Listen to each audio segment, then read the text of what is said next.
partir en vacances. Ballon de Pogba, Neymar Pogba pour Mbappé, dans la surface de réparation, Mbappé qui va écarter, Dembélé la frappe.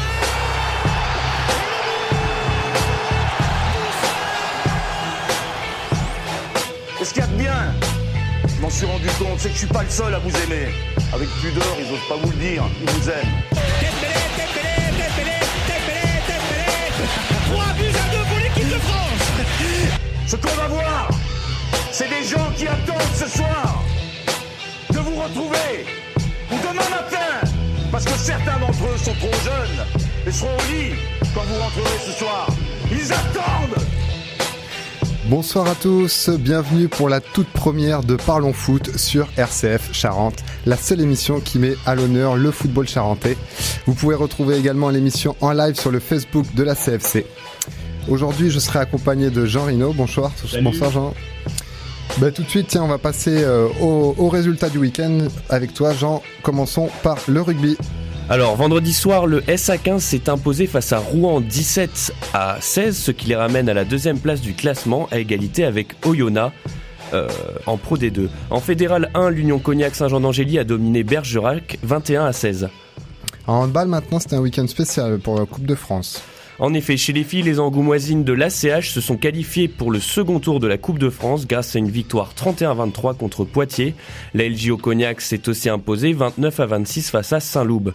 Du côté des garçons, l'ETEC s'est aussi qualifié pour le second tour sur le score de 35-28. Et si on passait au foot maintenant ? Eh bien, allons-y. Allez, on va commencer avec les filles, score de première division. Alors la SD Soyaux a fait un match nul face à l'équipe du Paris FC 0-0. À noter que l'internationale française Gaëtane Tina a été expulsée à la 30e minute suite à un tacle sur la défenseur sojaldicienne Laura Bourgoin. Et chez les garçons maintenant. En National 2, la CFC s'est inclinée face à Bourges sur le score de 2-1. Il se retrouve donc à la 5e place du classement avec 8 points. La CFC la réserve. Ok, et donc en National 2... En National 3. En National 3, pardon, avec nos amis de Cognac. L'équipe de Cognac a fait match nul face à Anglette sur le score de 0-0. Les Cognacés sont donc 10e avec 4 points. Au niveau de Régional 1, l'équipe réserve de la CFC s'est lourdement inclinée face à Isle sur le score de 4-0. Ils atterrissent donc à la dernière place du classement à égalité avec Fétia. Et du côté de Leroy, que s'est-il passé ? Dans la poule B, Leroy s'est imposé face à Boussac 3-0, tout comme Poitiers face à Ruffec sur le score de 2-0. Dans la poule D, Mascaré a dominé Jarnac 5-3, c'est en Régional 1 et en Régional 3. Dans la poule F, Saint-Thiriac s'est incliné 6-1 face à Neuville. Charente-Limousine a dominé Fontaine-le-Comte 5-1. Ruel a fait match nul face à Saint-Léonard de Noblat 0-0. Puis Moyen s'est incliné 3-2 contre Limoges-Landouge. Dans la poule G, Champigny a dominé Bordeaux RC 2-0. La Couronne s'est imposée 5-1 face à Saint-Laurent, tout comme Merpin face à Coteau-Libournais sur le score de 3-1. Dans la poule H, Saint-André de Cubzac a dominé Linard 4-0. Soho s'est incliné 3-1 face à Pays-Mareuil. Alliance Foot 3B3 a su prendre le dessus sur Rambarès 3-0. Et l'équipe B de Cognac a fait match nul face au Taillan sur un score de 0-0. Donc beaucoup de matchs et on va dire plus de victoires. À part donc pour la CFC, la Nationale 2 qui a connu sa première défaite, il me semble. Oui, elle s'est inclinée 2-1, donc je l'ai dit tout à l'heure, face à Bourges. Il se retrouve donc à la 5e place du classement avec 8 points. Allez, l'occasion pour nous d'accueillir donc nos deux invités de ce jour. Donc Gilles Roufignat, vice-président du district du football à Charente. Merci Gilles d'être présent. Bonsoir. Et puis Julien Chaumet, gardien de but de la CFC, qui a donc connu cette toute première défaite de la saison au bout de 5 journées. Bonsoir Julien. Bonsoir. Alors que s'est-il passé à Bourges ? C'était un match particulier parce qu'il y a eu plusieurs faits de jeu. Et des faits de jeu qui ont eu des conséquences importantes sur la suite du match, une expulsion, un but hors jeu non validé, et puis plusieurs événements qui ont fait que on a perdu ce match. On a perdu aussi peut-être le fil en dehors de l'arbitrage. On a perdu aussi peut-être le fil sur le restant du match. Alors dans les faits de jeu, on va revenir sur l'un des premiers faits de jeu. Ça va être cette expulsion. La CFC s'est retrouvée à 10. On rappelle à peu près les faits. On est au quart d'heure de jeu. Patrick Sinche, qui t'avait suppléé dans les buts pour cette 5e journée de championnat, sort et l'arbitre lui reproche donc de toucher le ballon de la main hors de sa surface. Malheureusement pour lui, il est aussi sanctionné le fait d'être le dernier défenseur, donc il prend aussitôt le carton rouge. C'est ça le tournant du match? Oui, c'est ça le tournant du match. Après, l'appréciation de l'arbitre est la sienne. Nous, on en a une différente. Je pense que la sortie de Patrick est juste. Bon, il y a 7 mains en dehors de la surface de réparation, c'est sûr, mais par contre, on est quand même excentré. Il n'est pas le dernier défenseur. L'attaquant joue bien le jeu en tirant, et donc Patrick touche le ballon de la main. C'est dommage parce que je suis pas certain que ça vaille en rouge. Ouais, effectivement, on voit bien sur les images, sur le résumé qu'on peut retrouver tous les dimanches sur le Facebook de la CFC. On voit bien que sur les images, effectivement, il est totalement excentré du but. Il sort de la surface dans l'angle de cette surface.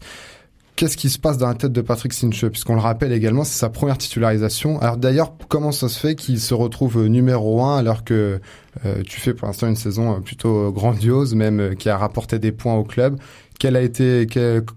Comment il se retrouve-t-il titulaire pour cette journée de championnat? Alors on s'était rencontré avec le staff, donc avec Hervé Louba, avec Julien Loger qui s'occupe de nous les gardiens. Il y avait Patrick aussi, on était tous les 4 et il avait été décidé qu'une rotation serait mise en place avec 4 matchs où je réalisais 4 matchs et Patrick un match, ou alors 3 matchs et un match. C'était une rotation moi qui me convenait parce que je travaille à côté, donc c'était pour compenser aussi peut-être la charge de travail. Pas de sanction, pas de punition, il n'y a pas eu de problème dans le vestiaire. Pas du tout, au contraire, on s'entend plutôt très bien avec Patrick. Donc voilà, on avait convenu ça avec le staff. Donc là, c'était mon tour d'aller sur le banc de touche et puis de lancer Patrick qui est un super gardien, qui est un jeune gardien et du coup qui a besoin aussi de temps de jeu pour lancer sa carrière en National 2. Et qu'est-ce qui peut se passer dans sa tête? Encore une fois, c'est son premier match, première titularisation. Au bout d'un quart d'heure de jeu, il y a l'arbitre qui tend ce carton rouge. Par quel sentiment ils doivent passer? Est-ce qu'on l'a vu quitter la pelouse abattu? Comment il va? Est-ce que vous avez pu échanger suite à cette expulsion? Alors on n'a pas tellement échangé suite à l'expulsion parce que quand on est rentré, je pense qu'il n'avait pas forcément la tête à discuter. Par contre, je me mets à sa place et quand on a 21 ans, qu'on commence en National 2, il y a une pression qui est certaine. Il avait fait 2 très bonnes interventions avant celle-ci. Je suis pas sûr qu'il mérite le rouge, c'est un peu dommage, c'est une punition qui est très sévère pour lui. Et parce que sa sortie est bonne, sa sortie RN juste avant est bonne, son jeu au pied aussi, tout était très bien. Donc je pense que c'est plus un fait de jeu, c'est plus un léger fait de jeu. Oui, Jean. Moi j'ai une question, comment ça se passe toi dans ta tête quand tu dois rentrer comme ça un peu à l'improviste, sachant que tu t'es peut-être un peu moins échauffé que l'autre gardien? Comment on rentre dans comment on doit faire pour rentrer dans son match assez rapidement? Et que l'on a un coup franc à défendre, un coup franc aux 18 mètres, on sait que l'attaquant adverse va vouloir ajuster le gardien. Eh ben, c'était un peu particulier parce que c'était la première fois, je crois, enfin oui, c'était la première fois que je rentrais comme ça sur un coup franc et puis que je remplaçais un gardien. Donc c'était bizarre parce qu'en plus mentalement je m'étais pas du tout préparé à ça, pour être sincère, j'étais un petit peu en jour de repos. Et comme quoi voilà, donc de toute façon j'avais pas le choix. Quand j'ai vu que Patrick prenait le rouge, j'ai mis les gants et puis je suis rentré sur le terrain avec autant peut-être de détermination que sur les autres matchs, parce que quand on part du principe où on est à 10 contre 11, je crois qu'il faut décupler sa motivation. Ouais, exactement. Ça se passe comme ça avec Julien Loger dès le début de l'entraînement. Première frappe, c'est une lucarne pour s'échauffer. C'est ça en fait le rituel. Non. Alors j'ai eu bon, c'est pas du tout un bon réflexe, mais je me suis bien échauffé avant le match. J'ai eu quelques séries de frappes aussi à la fin de l'échauffement, donc c'est pour ça que ça s'est pas trop mal passé. Bon, en tout cas, ça n'entache à rien le très beau début de championnat que vous faites. Certes, qu'un point pris sur les 6 possibles lors des 2 dernières sorties de la CFC. Quel est l'objectif, quelle est l'ambition pour la réception de Colomiers ce samedi 14 septembre au Stade Le Bon pour un coup d'envoi prévu à 18h? Alors la situation est un peu particulière parce qu'on a 2 joueurs suspendus, on a quelques blessés, on n'est pas forcément sur une bonne dynamique sur les 2 derniers matchs, donc je pense que la priorité va être donnée à essayer de pas prendre de but, à bien défendre ensemble, à retrouver cette détermination qu'on avait sur les premiers matchs. Et puis on va pas se concentrer sur un objectif de victoire ou de match nul. Je crois pas que ce sera le plus important. Ce sera de prendre du plaisir à jouer et surtout d'être extrêmement déterminé pour pouvoir faire un résultat. Mais on va pas se mettre la pression à se dire il faut absolument qu'on gagne parce que ce serait une grossière erreur. C'est un nouveau paramètre à prendre en compte maintenant. J'ai pas envie de dire d'apprendre à perdre, mais presque, puisque la saison dernière, vous restiez sur 3 défaites, toutes compétitions confondues, sur 33 matchs disputés. Là, on se retrouve avec un match nul, puis une défaite. Est-ce que mentalement, on sent les troupes tout de suite inquiètes, agacées, ou au contraire, non, c'est à relativiser, puisque malgré tout, on l'a vu sur le live qui vous a été proposé sur le Facebook de la CFC, ou même à 10 contre 11, vous avez fait une très très belle prestation. Non, je crois qu'on a une équipe qui a du caractère, on a du répondant et il faut pas qu'on entre dans une spirale de défaite à se dire oh là là, qu'est-ce qui va pas, qu'est-ce qu'on a fait de mal. Il faut qu'on se concentre peut-être sur les bonnes choses, prendre en considération les mauvaises, mais se concentrer sur les bonnes choses et peut-être les accentuer, voir ce qui va pas peut-être sur le manque d'agressivité, peut-être sur le fait qu'on était un peu fatigué en fin de match. Je crois qu'il faut qu'on travaille, qu'on se remette au travail et puis qu'on se mette pas plus la pression que ça parce que ça servirait pas à grand chose. Et oui, parce qu'il faut rappeler malgré tout que malgré que le fait qu'on soit début septembre et qu'on ait que 5 journées de championnat, vous êtes sur le pont depuis début juillet. Il y a eu 5 matchs de préparation à peu près, il me semble. Ouais. Donc voilà, ça recommence. C'est une série de 10 matchs là qui vient de prendre fin. Donc il y a une nouvelle dynamique à prendre en compte. Puis en plus, samedi prochain, les 2 dernières sorties au Stade Le Bon, on avait eu la chance de voir les tribunes assez garnies. Est-ce que ce sera encore le cas pour Colomiers? Vous le souhaitez, je pense. Oui, nous on le souhaite dans le vestiaire parce que l'année dernière on jouait à peu près devant 3 ou 500 spectateurs. Là, depuis deux matchs à domicile, on joue devant plus de 1000 personnes, donc on a triplé l'influence du stade, et je crois que c'est hyper motivant quand on est sur le terrain d'entendre qu'il y a du monde, de voir qu'il y a du monde. Et Est-ce que ça rajoute de la pression?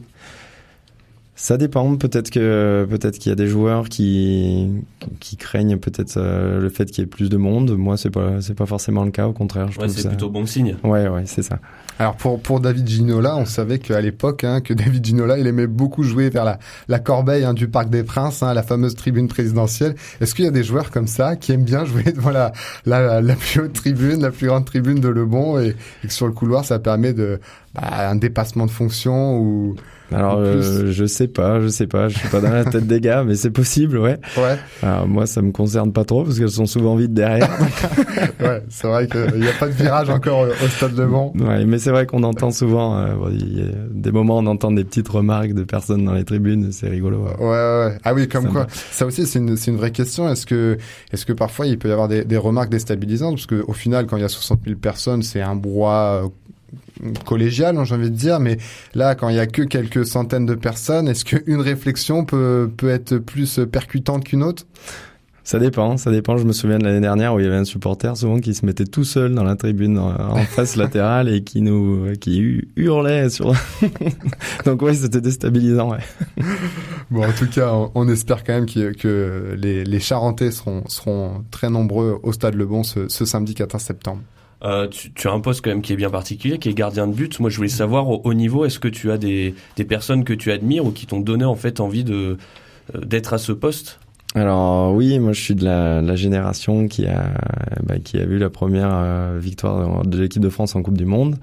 Donc bien sûr Barthez, pour sa folie, c'était un exemple. Pas forcément pour son hygiène de vie, mais pour sa folie, c'est sûr. Et par contre, moi, je suis originaire de Saint-Étienne, donc j'ai vu Jérémy Janot depuis tout petit, puis après Stéphane Ruffier. C'était des gardiens qui m'inspiraient beaucoup. Ouais. Donc l'école stéphanoise. L'école stéphanoise, ouais.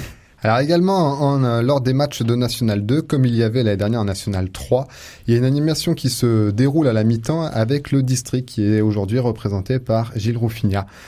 Gilles, comment ça se passe du coup la relation avec la CFC entre autres à travers cette animation, mais il y a peut-être aussi d'autres actions qui sont mises en place avec le club de la CFC? Oui, alors ça se passe très bien. Nous, on est très satisfaits, mais surtout, les joueurs sont satisfaits puisque l'animation, on l'a appelé le U13 Score Challenge. Donc, c'est des équipes U13 qui sont invitées, qui sont volontaires pour venir. Et à la mi-temps du match, ils ont 10 minutes, chaque équipe, pour partir du milieu de terrain, arriver aux 18 mètres et tirer. Et c'est ceux qui marquent le plus de buts qui sont récompensés en fin de saison. Donc, je le rappelle, nous, on écrit à tous les clubs qui ont des équipes U13. Il suffit que les clubs aient envie de participer. La CFC, très généreusement, depuis 2 ans, invite bien sûr les joueurs, mais l'encadrement, les parents. Donc, si ça amène 50, 80 ou 150 personnes, tant mieux. C'est vraiment une action collective, hein. Oui, c'est le cas de le dire. Absolument. Donc, cette année, pour la saison qui vient de s'écouler, 18 équipes ont participé. Les 4 premiers, donc les vainqueurs des finales et les 2 demi-finalistes ont été récompensés il y a 15 jours lors du match de Saint-Privé-Saint-Hilaire. Donc, par du matériel pédagogique, du textile offert par la CFC. Et nous avons récompensé le district, les 14 autres équipes, même celles qui avaient marqué le moins de buts, avec un bon d'achat en matériel sportif de 150 €. Donc, les clubs sont partants. La plus belle preuve, c'est qu'on a écrit en début de semaine, vendredi dernier, pour renouveler l'opération au club, et que lundi matin, il y avait déjà 12 clubs qui s'étaient inscrits. Et là, on pourra faire un match de plus, compte tenu du calendrier. Donc, il y aura 20 équipes qui vont participer.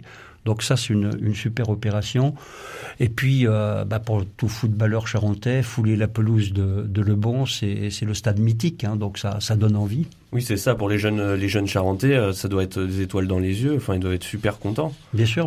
Et puis, ils sont bien accueillis. Il y a un casse-croûte pour qu'ils ne repartent pas quand même comme on dit, la tripe vide. Ils se sont dépensés durant la mi-temps. Ils peuvent voir la CFC, et compte tenu des matchs qu'on a vus depuis le début de saison, ça relève encore le niveau de la prestation qui est offerte aux jeunes footballeurs. Donc, tout à l'heure, on aura peut-être la possibilité de parler de la relation entre la masse et l'élite, mais c'est important que nos plus jeunes joueurs puissent voir de près leurs joueurs favoris. Tout à fait. Julien ? Oui, moi je me permets de rebondir sur ce que dit Gilles, c'est que en tant que joueur, la saison passée, on croisait souvent ces jeunes joueurs. Et c'était super agréable de les croiser, de voir qu'il y avait des parents dans les tribunes, ça amenait du monde et souvent on avait un soutien de ces jeunes-là, donc c'était super. Les bons effets collatéraux de cette animation. Puisque tu évoquais les autres opérations, il y en a une autre que je tiens à souligner, qu'on a fait aussi avec la CFC, là, grâce entre autres, bien sûr au président, mais à Hervé Louba. L'entraîneur général de l'équipe première. Voilà, on a fait 8 animations d'écoles de football en milieu rural. C'est-à-dire que là aussi, on a écrit au club, on leur a dit, c'est un mercredi après-midi, vous avez envie que le district et la CFC viennent animer l'école de foot. Donc il y avait la présence je ne sais pas si Julien en a fait, mais il y avait malheureusement non. À chaque mercredi, on avait un par mois, et il y avait 1 ou 2 joueurs de l'équipe première de la CFC, avec Nicolas Goursat, avec notre conseiller technique. Et les gamins, ils étaient... moi, je me souviens, Montmoreau, Sud-Charente, il y a eu Annay, il y a eu Saint-Angeau. Voilà, c'est aussi faire la promotion du plus haut niveau. Et ceux qui en sont gagnants, c'est avant tout, c'est le football. C'est ça qui est intéressant. Oui, et puis lutter un peu contre cette mise à l'écart des petits clubs. Oui. Enfin, on peut avoir l'impression des fois que eux, au niveau des animations, c'est un peu plus compliqué, du fait que ce soit des clubs reculés. Alors, nous, l'équipe dirigeante actuelle, nous avons notre slogan, c'est « Proche des clubs, utile et innovant ». Et donc, on est bien dans l'utilité. Je veux dire, plutôt que de garder toujours les animations pour les écoles de foot qui ont le plus haut niveau, qui souvent ont déjà un encadrement de qualité, ça permet, et on avait choisi volontairement le milieu rural, même s'il y avait des contraintes de date, de calendrier et de déplacement, mais parce qu'on voulait, je me rappelle une fois, l'équipe d'animation est allée à Étagnac, à côté de Chabanais. Voilà, on est à la frontière de la Charente, mais c'est intéressant parce que ça permet de dire la CFC se déplace, le district fait des choses. Bon, on a un club d'élite, tant mieux, on en profite au bon sens du terme. C'est vraiment pour faire la promotion du foot auprès d'un maximum de jeunes. Ah là, vous nous avez expliqué donc 2 actions concrètes, mais quelles sont les autres missions du district ? Quelles sont les autres ? Quelle est l'actualité ? Quelles sont tout d'abord les missions du district là pour cette saison 2019-2020 ? Ouais, juste vous pouvez me tutoyer si tu veux, hein, Pierre-Emmanuel. On se tutoie. On se tutoie. Je viens de le dire, notre mission essentielle, elle est résumée dans notre slogan. Alors après, on peut avoir un slogan et pas d'action. Nous, on a un slogan, on a des actions, donc ce que je viens d'évoquer. On assiste au sens d'accompagner beaucoup les clubs en termes de formation. La commission technique qui est animée par Patrick Frugier, que tous les footballeurs connaissent. C'est un nom qui évoque beaucoup dans le football charentais. Qui a beaucoup œuvré à Leroy et qui a été pro, alors à une époque où Julien n'était pas né, mais à l'AS Angoulême. Donc Patrick et les conseillers techniques et les éducateurs de cette commission technique réalisent plus de 300 formations par an. Alors il y a des formations pour les joueurs, il y a des stages, il y a des détections, et puis il y a également des formations de dirigeants, puisque si on veut que le football progresse sur le plan sportif, il faut qu'il progresse sur le plan de l'organisation. Et la CFC en est un exemple. Je veux dire, ce club qui pendant très longtemps est resté au niveau, qui était déjà un bon niveau, c'est bien parce qu'il y a une impulsion d'organisation qu'il peut aller plus haut. Et Patrick Triot le disait dans la presse en début de saison, et s'il veut encore gravir un échelon, il est certain qu'il faut continuer à se professionnaliser. Je ne sais pas si, Julien, je voulais te poser une question. Étant jeune, tu as commencé en district, donc. Le district de... Ah oui. Tu n'as pas commencé en Ligue 1 direct, c'est pas possible. Tu as participé à des détections avec le district de ton Alors département? Oui, il y avait les sélections de district et puis après les sélections régionales. Moi, je me suis arrêté à la sélection de district. D'accord. Donc pour les jeunes, c'est important d'être encadré, d'avoir des... Là, on a commencé, la commission technique a commencé 27 août, je crois, et puis tout début septembre, il y a déjà eu pour les U14 et pour les U15, soit un centre de perfectionnement, soit des détections pour commencer à préparer les équipes charentes qui feront leur match au mois de interdistrict au mois de mars ou avril. Donc, pour revenir à ta question, il y a un vrai travail de fond. Le district, c'est 123 clubs. Voilà, ça allait être ma question. Ça représente combien de clubs, le district? 123 clubs, 13 700 licenciés. C'est vrai qu'on travaille plutôt pour la masse, le district. J'ai coutume de dire que pour qu'il y ait de l'élite comme la CFC, il faut de la masse. Et il faut une élite pour donner envie à la masse de se bouger, de se former. Les résultats, quand il n'y a jamais eu autant de tennisman que quand Yannick Noah a gagné Roland-Garros, c'est pareil pour le foot. Tu voulais ajouter quelque chose? Non, c'était savoir si c'était le sport qui avait le plus de licenciés en Charente. Oui, absolument. D'accord. Alors le premier sport, c'est le foot avec 13 700 et quelques licenciés. Et après, on a le tennis, mais qui est quand même loin derrière, même si j'ai beaucoup d'amis au comité de tennis, on doit le reconnaître. Et justement, au football, avec la Coupe du Monde féminine, est-ce que ça a augmenté les licenciés au niveau des filles? Alors, on l'espère, c'est un peu tôt pour le dire, puisque les écoles de foot ont commencé avec la rentrée scolaire. Donc, il y a eu 1 voire 2 entraînements. Moi, j'ai une petite fille qui joue à Puy Moyen. Elle a signé sa licence la semaine dernière. Donc, le premier rassemblement pour les filles aura lieu le 5 ou le 6 octobre, précisément le 5 octobre, sur un site en Charente. Et là, on aura une meilleure visibilité. D'accord. C'est un peu tôt pour se prononcer, oui, mais... Oui, non, mais indéniablement, il va y avoir un afflux de licences. Après, le montant, on peut pas le nombre, on peut pas le dire, d'autant plus qu'on est quand même dans un département où on n'a pas une démographie exponentielle comme on peut avoir dans des grandes villes. Et justement, dans l'actualité du district, est-ce qu'il y a d'autres dates à savoir là, dans cette rentrée 2019-2020? On va rester sur les jeunes. Chez les jeunes, la rentrée pour les U11, c'est samedi prochain, le 14 septembre, dans 8 sites répartis sur le territoire, et il y a une 50aine d'équipes. Pour les 8 U9, c'est le samedi d'après, le 21. Pour les U6, U7, le 28. Et pour les filles, donc, le 5 octobre. Mais je crois que Julien voulait réagir tout à l'heure. Non, c'était pour savoir si vous avez vraiment ressenti l'effet Coupe du Monde masculine cette fois. Oui, alors, on a eu effectivement, juste après, donc en septembre 2018, on a eu notamment chez les U11, les gamins qui commencent à s'identifier. Alors, U11 et puis un peu plus petit, on a eu un nombre plus important de licenciés qui sont arrivés. Alors, dans les autres actualités, enfin du moins actualités à venir de cette saison 2019-2020, dont nous avons pu voir dans la presse locale il y a quelques semaines que c'était la dernière année de mandature du président actuel Jean-Louis Dauphin. Que va-t-il se passer pour l'après Jean-Louis Dauphin? qui va lui succéder? Est-ce qu'on a des réponses à ces questions? Oui, ça c'est les clubs qui décident en assemblée générale. Donc l'assemblée générale est prévue au mois de mai ou au mois de juin. Là, il y a un calendrier à caler parce que tout part de la fédération. C'est-à-dire que pour que la fédération fasse son AG élective, il faut que les ligues les fêtent. Et pour que les ligues les fêtent, il faut que le district la fasse 30 jours avant. Donc, en gros, ça sera en mai ou juin. Oui, Jean-Louis Dauphin a annoncé à l'AG de la Couronne le 15 juin dernier qu'il ne repartait pas. Voilà, qu'il avait fait un bon mandat avec une bonne équipe, apparemment.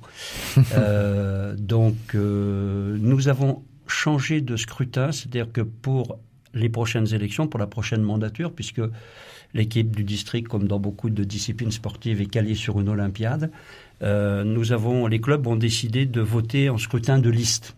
Avant, tout le monde pouvait se présenter et c'est les 23 qui avaient le plus de voix qui étaient élus, au risque d'avoir peut-être pas forcément les gens qu'on espérait avoir, ou du moins être obligé de composer. Donc là, on va voter pour une liste et pour ne trahir aucun secret, je présenterai une liste avec le secrétaire général actuel, Jean-François Selle. Donc c'est une avant-première là que vous nous offrez. Effectivement, parce que, oui, les gens savaient que Jean-Louis s'arrêtait. Et moi, au comité directeur de juillet, j'ai annoncé l'intention de créer une liste. Donc on va prendre les contacts qu'il faut. Moi, je m'inscris dans la continuité de ce que l'on a fait. Ce projet proche des clubs, utile et innovant, on voit que ça plaît, on voit que ça intéresse. Alors, on ne plaît pas à tout le monde. On n'est pas. Quand on fait les calendriers, forcément, il y a des clubs qui auraient préféré jouer telle date. Mais globalement, on a de bons contacts avec les clubs. On est à leur écoute et c'est ça le plus important. Donc, je pense, même si on va avoir à construire un nouveau projet, je pense qu'on sera quand même dans la philosophie de celui que l'on a mené jusqu'à présent et qui donne satisfaction au club. Et c'est bien ça le plus important, puisque on travaille avant tout. Le district, il existe par et pour les clubs.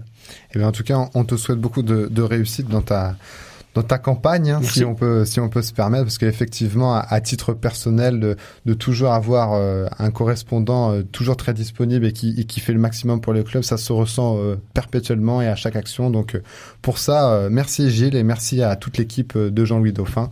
Et puis on souhaitera à Jean-Louis Dauphin aussi une bonne retraite. Ça se dit ça dans le district quand on est bénévole, une bonne retraite, retraite de bénévolat. Très bien.